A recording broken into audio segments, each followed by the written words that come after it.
choosing a life philosophy and why this is important in feeling empowered as a woman in life, as well as in our romantic relationships. That's our big topic here. All right. Well, hi, Natalina. This is awesome.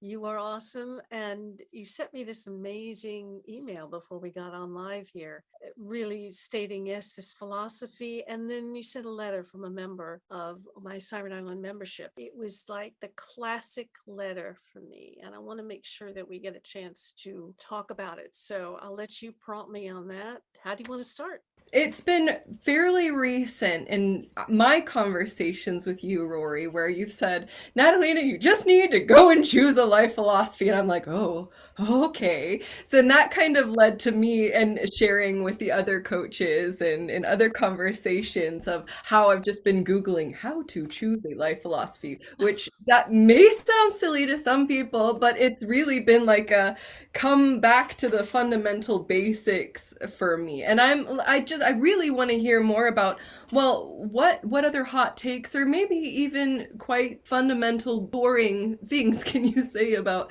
choosing a life philosophy? I mean, for some people this has been a matter of going to any church or mosque or even sororities or other community social places to kind of associate and find your place of belonging of yes, oh, I resonate with this.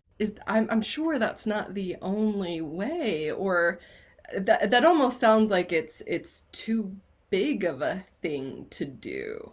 All right. Well, let me just start loosely. And let Okay. me just go loosely. We're talking about your relationship to God specifically.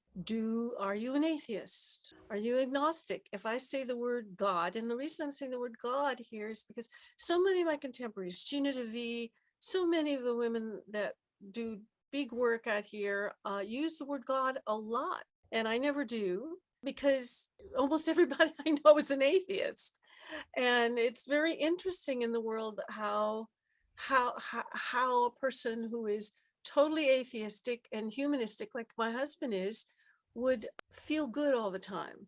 And that is something that fascinates me.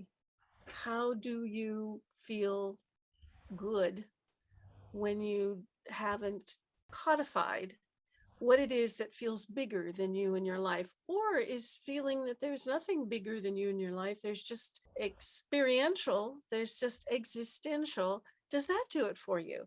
Now, I'm fascinated by all of that. And well, I'd love to do a big panel of people who have varying different life philosophies and different approaches to God or not God, and how they feel that affects their life during rough times, during slow times, like I'm waiting for my man to show up, like I feel bad, I have ill health. What do we do in those moments? And I do a lot of reading online and about a lot of different things. And I see people who've been through horrible health challenges and still seem really like peppy, really okay. And I've seen people who've been through horrible things and been okay, and basically have an enjoyment of life and have that attitude. People who are not afraid of death, people who have put down their fear of death. So I can only speak from my own inner world, but I really believe that there's such a huge gamut of what you can feel about what life on this planet is to you that carries you through the rough stuff. And gee, I'm putting this out there to women everywhere. Write me what your life philosophy is. Write me how that has worked for you. How could you speak it in words? What does it look like? Is God an entity outside time and space that built all of this? Is there a Holy Spirit?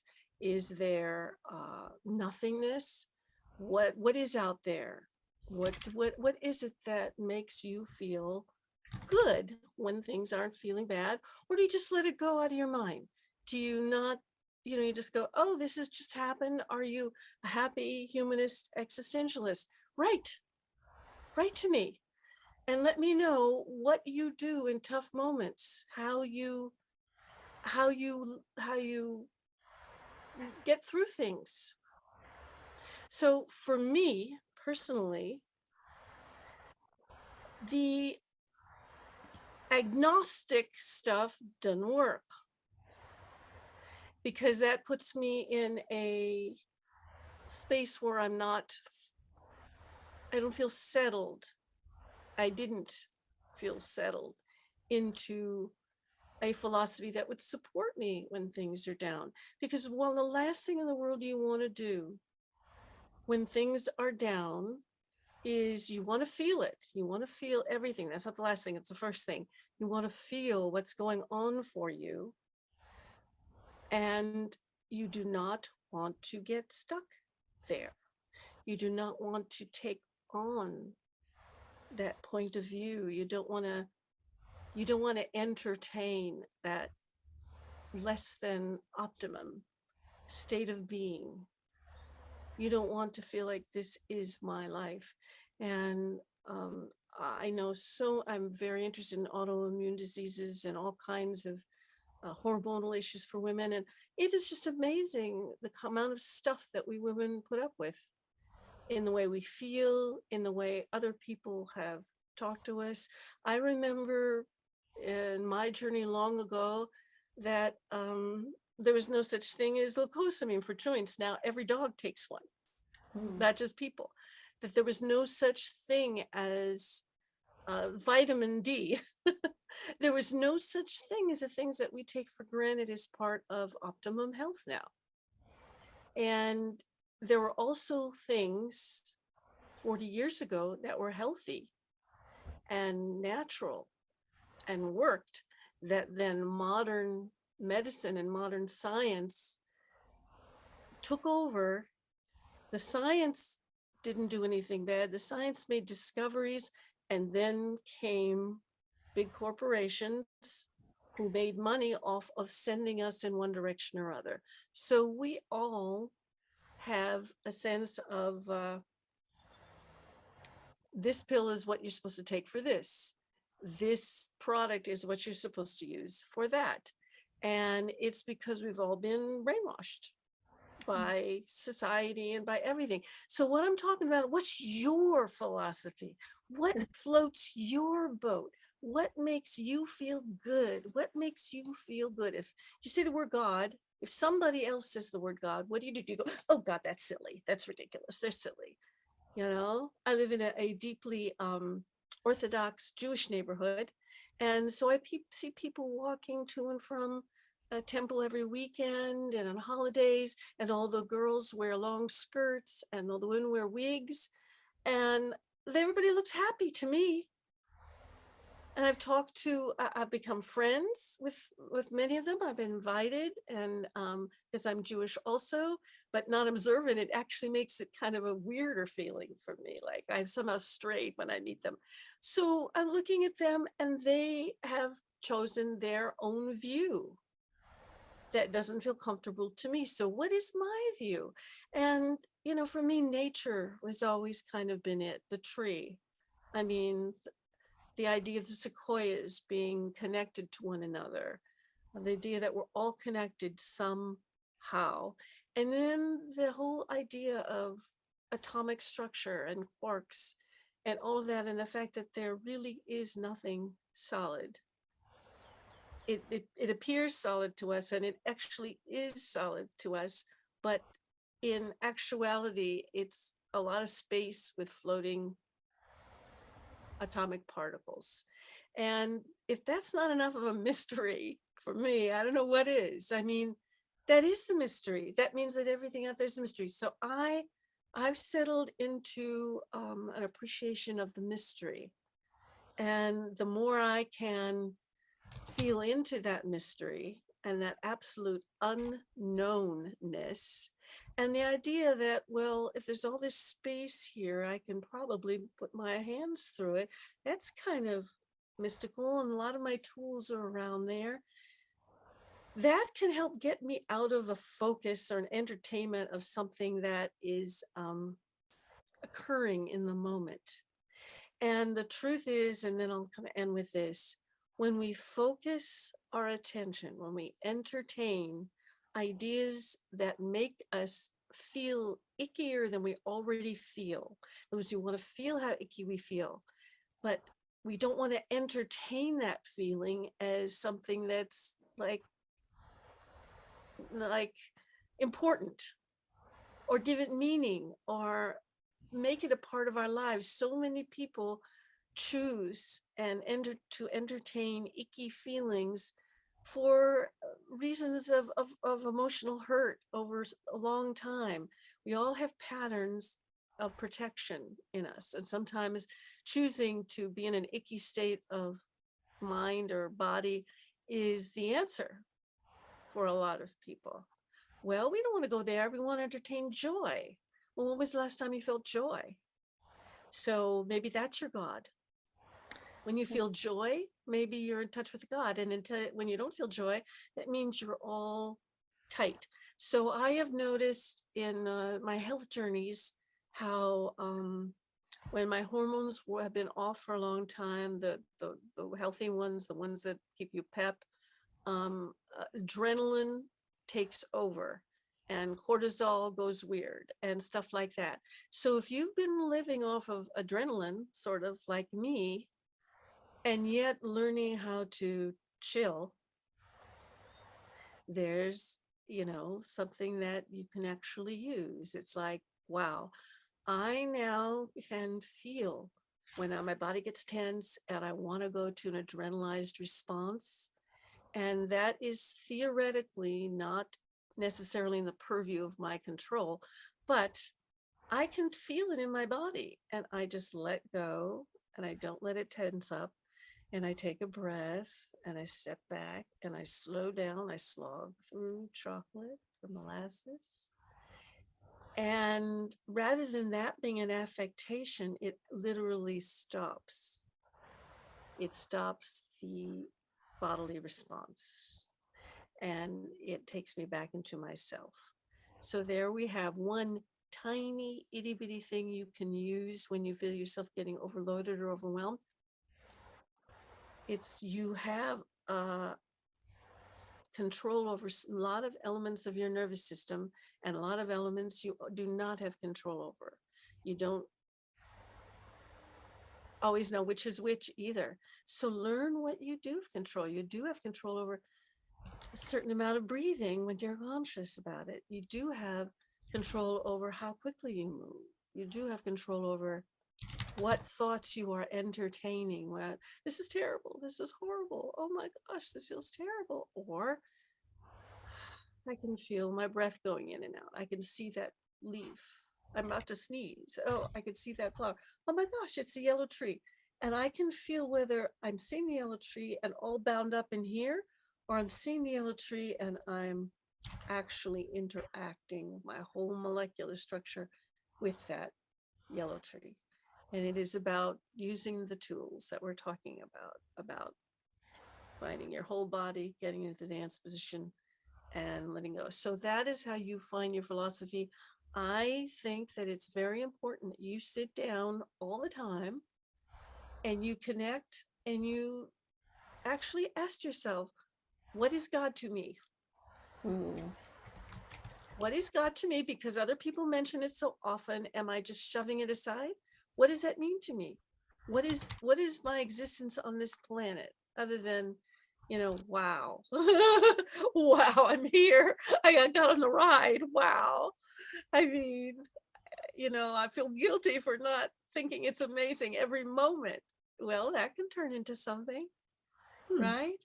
So that is what I mean. It's not a matter of study. It's a matter of just say, what is God to me? Right now, I feel blue. What is God? Is God a being that actually is in tune with my brain? My particular philosophy, in case anybody wants to notice it, is that is more woo-woo than Course in Miracles, although I love Course in Miracles, but Course in Miracles works for me for so many reasons about where you place your attention and how you make meaning or no meaning of things. And there's just so many elements to it that are magnificent. But I'm more woo-woo in the sense that to me, everything is God. So that means everything is kind of an illusion, like in Course in Miracles.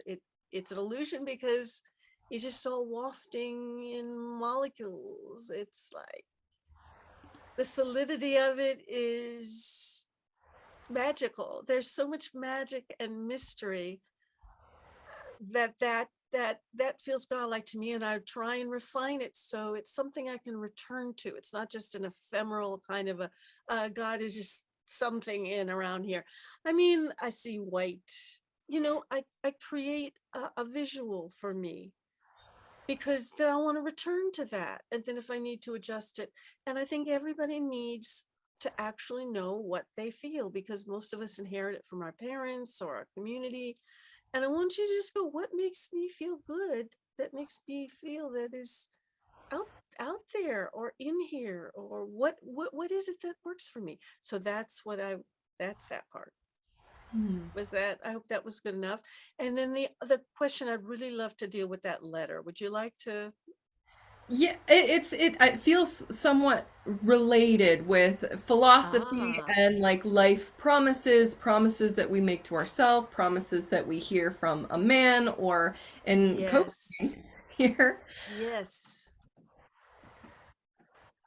I'm reading it just right off of the letter that I Oh, sent you. thank you. That's perfect. So when a coach promises or quite nearly promises that you'll get the man, you'll get the relationship. As a hopeful woman who's turned her life upside down or very willing to do so, what it's like this it seems like how can you even make a promise? What is this promise? Winding through disappointments when it seems like we're not getting the results we want or life feels unfair. Uh, Well, and I'd like your take on this too, Natalina. So I'll talk, and then maybe you have something to add here, because you're, you're of a different generation, and you are more close contact with clients. You know how this works. In my experience and everything I've seen here, first, I want to apologize for me and for any of us who have said in marketing letters, even if we didn't write them, said you were gonna absolutely get the man. But something, it is true. The thing is, you may not get the man you think you want, but you absolutely, without question, can get a brilliant life partner. And I think that the question of who that is a real big basic one. I think that there are a great many people who are gay and bisexual who don't know it until fairly late in life. Really, they've kept it under wraps so long that they don't even realize that they don't have a man, because they actually want to be with a woman, but they can't relate it until they actually meet somebody and give it a try. And same for men. That the reality of who a person is, and a little bit about talking about what is God. What is it you want? Right? And if you want that, that is what you want, which is a relationship with somebody you can trust, with somebody you can feel safe enough to have sexual intimacy with on a deep level, with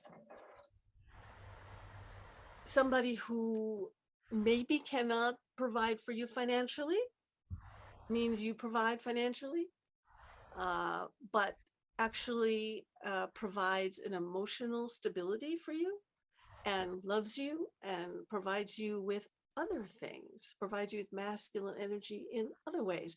In other words, it may not look like you think you want it to look. So in this letter, the lovely woman, and if you're out there watching, please come on and ask the questions and we'll talk about it. But everybody is so unique. There comes a point where if it's not working just from having digital programs and speaking feeling messages, there's something going on in a block for you personally. You are personally blocking unconsciously without even knowing this partnership that you want. And what's getting in the way is what it's going to look like, what he's going to look like. All those things get in the way. And all of the fears of vulnerability and getting deeply enmeshed with somebody are pushing them away.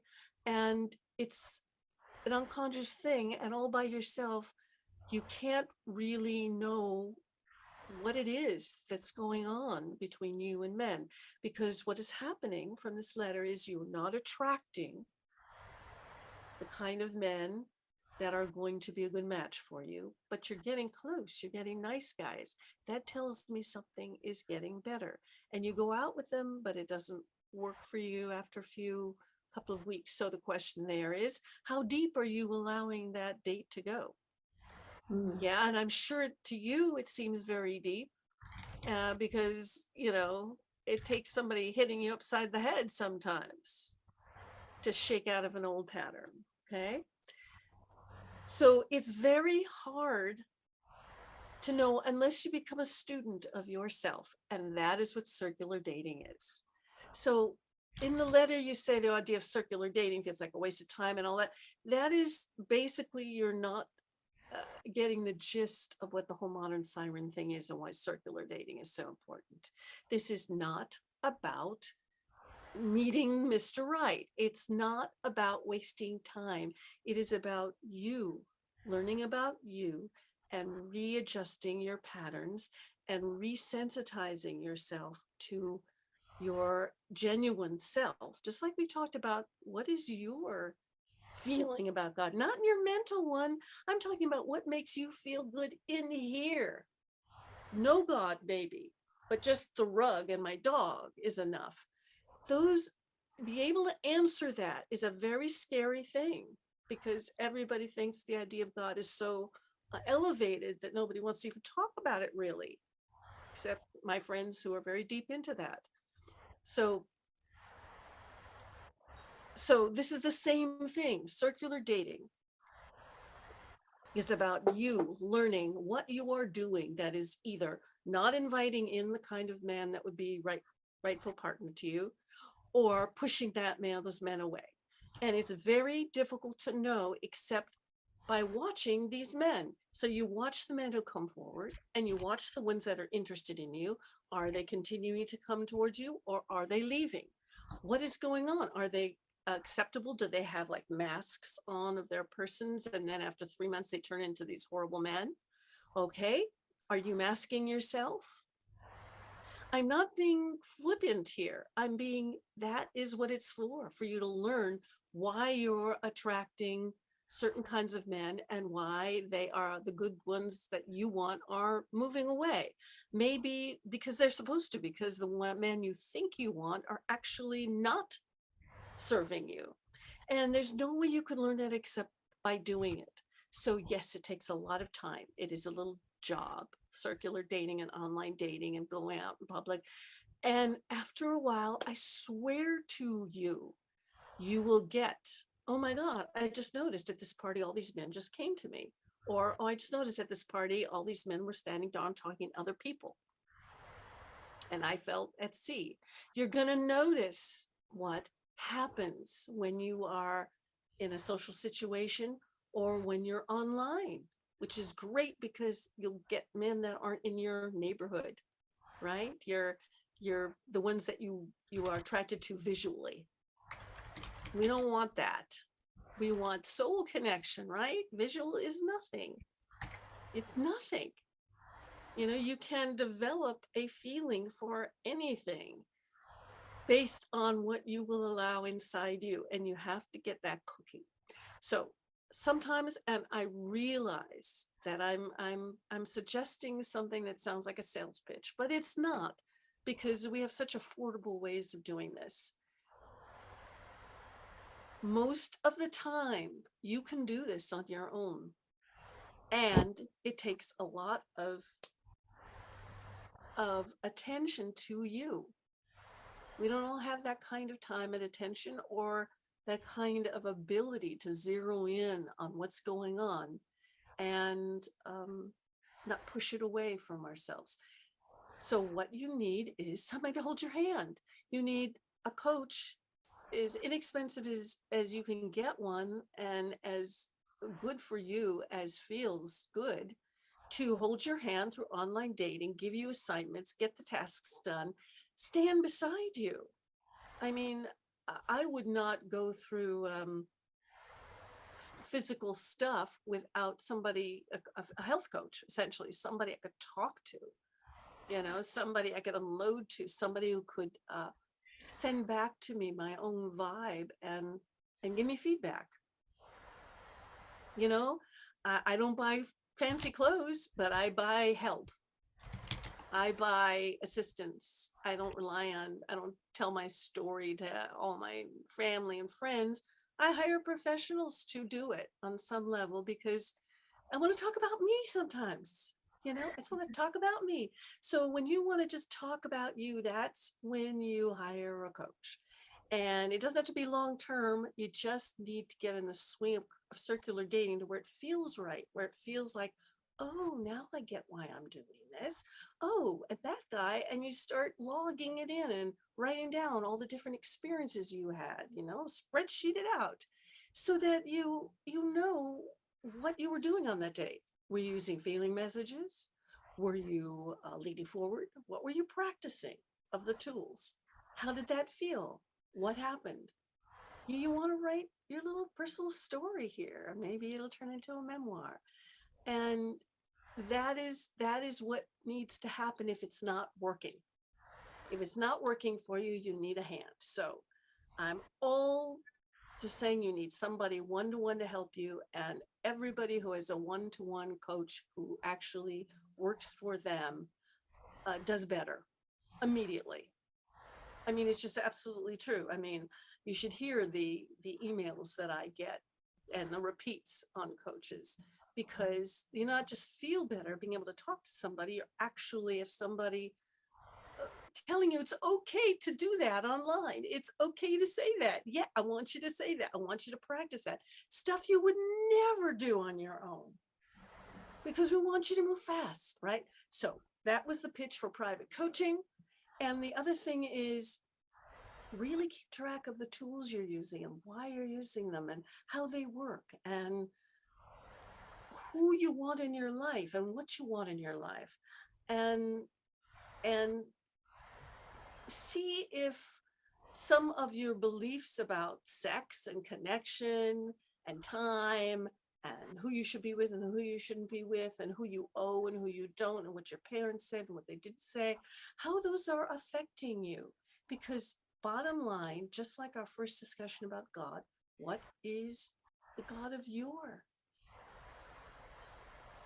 life, your imagining, your head, your reality? What is the God of your reality? Not anybody else's, your reality.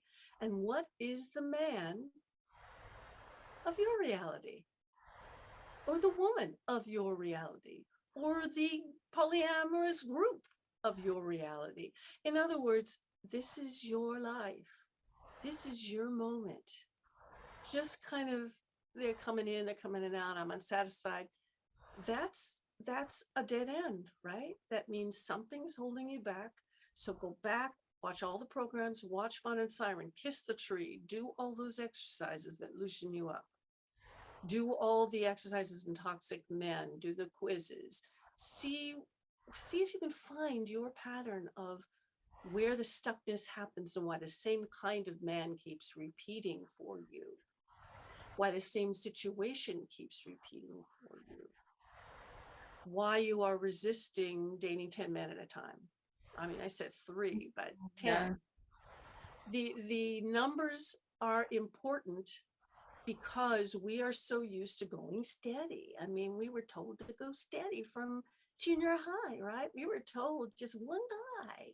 gets to be with you, no matter what he does, how good, bad, indifferent, or hurtful he is, that we have to be true. Being true blew to a man. And even now I see written men saying, hey, she should be a girlfriend. Well, say goodbye to that guy.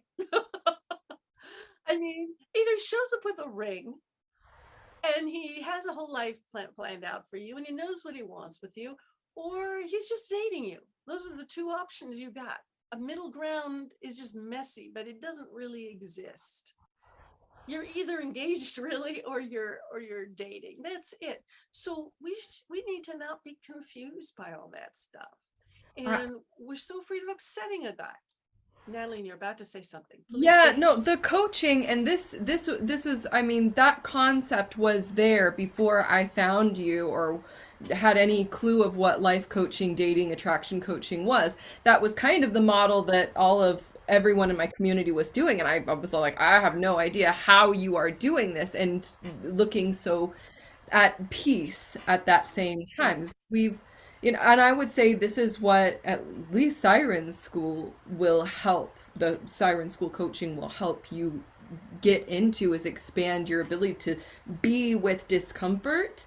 And that doesn't sound sexy, but at the same time, it's what brings in more peace. It's what brings in more emotional availability. Because when you've gotten to that place where no one's really communicating of, hey, you're my girl, or hey, what are we doing here? Like I've seen so many women and myself too go into, I need a clean cut here. I need some understanding here when that's not even available or on the table, which seems crazy. But like we're dealing with so many different personalities when we get out into the dating world, when we're going out to find a true partner for us. So the coaching really becomes a matter of, okay, this is your energy and we want to not burn you out on relationships. We don't want to get you burnt out on doing and doing and doing, because we also have gotten confused on what truly is feminine energy, what is feminine energy empowerment.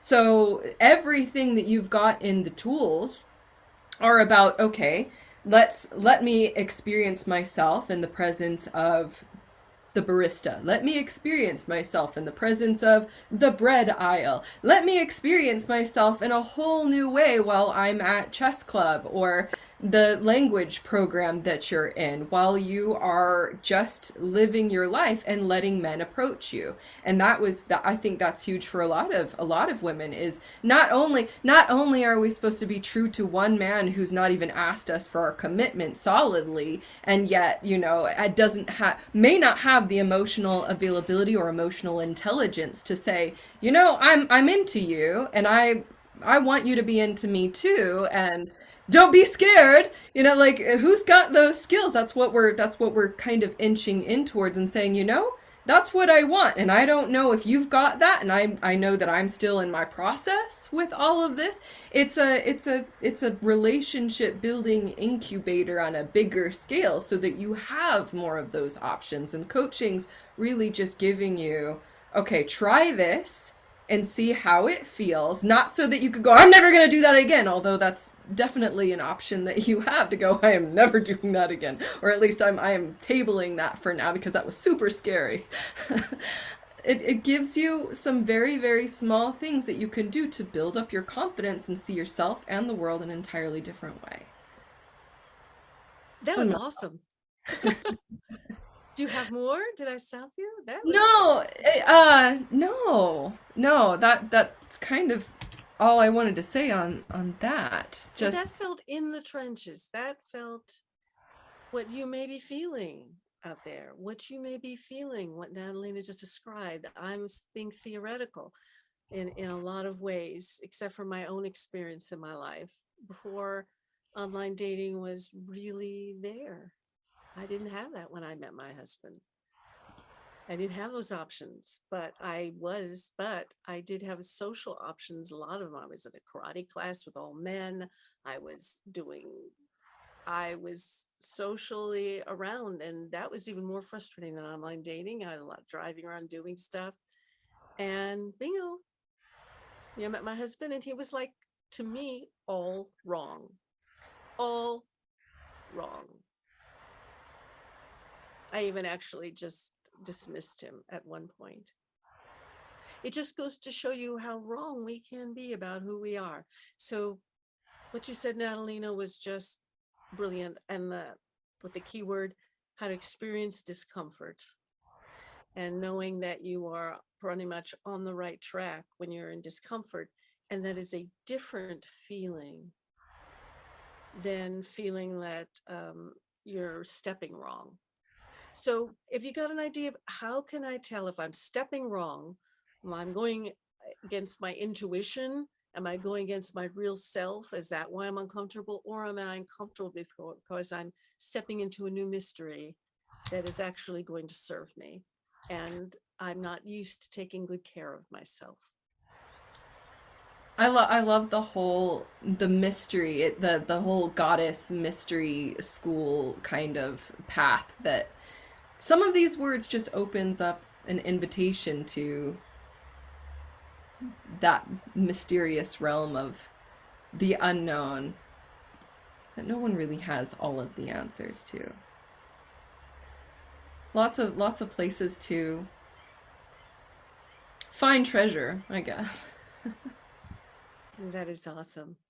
Find treasure. I love that. All right, well, maybe we should end on that. Thank you. Circular date and find treasure inside you, and it'll show up on the outside.